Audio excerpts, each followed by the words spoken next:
Hey, it's Alex here. Welcome back to my video blog. So today we're going to talk about home inspection red flags when you're purchasing a home.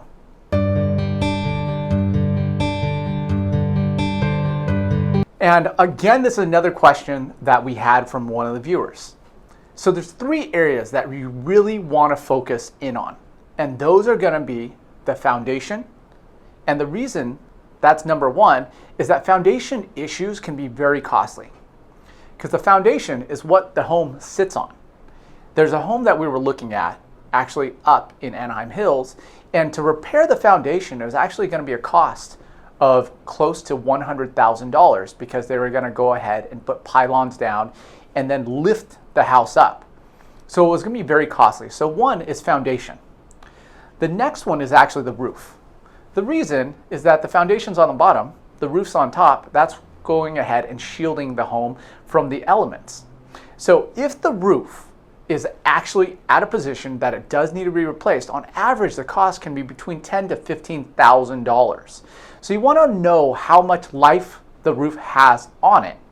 And usually you can tell by how if it's shingles, on how that looks, and they can also look in the attic to see if there is moisture or recent moisture and staining, because that means there was most likely a leak at some point. So number two is the roof.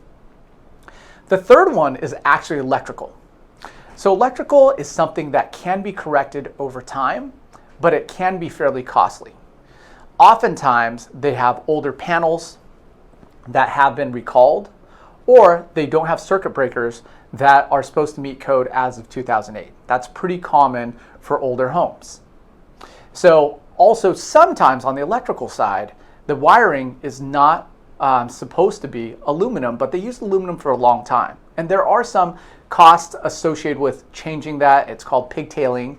Not that you needed to know that yet, but the cost is usually around $4,000 to $5,000 to go ahead and pigtail to offset the aluminum wiring. Or you can go ahead and redo the wiring throughout the house, and that can be anywhere between $7,000 to $15,000 on average, depending on the size of the home.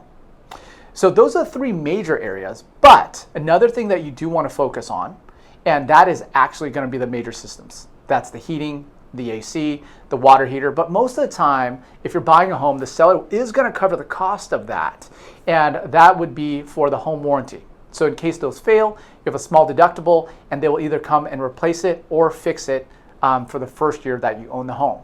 And lastly, you do want to look for water-related issues. So water is one of the most powerful forces on this earth. If you ever go to the beach, that's one thing that you want to see, the waves.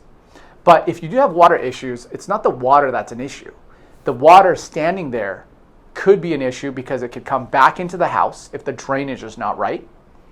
And also the other piece of it is that if it stands in the house, you could have a mold issue.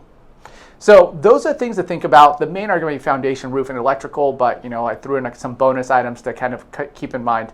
But if you have any questions on this, or you're thinking about buying a home, or if you're thinking about investing in a property, or even know someone that's looking to do the same, feel free to forward this video over to them. And if you have any questions, I'm happy to help any way I can. But those are things to consider when you're looking at home inspections and the red flags.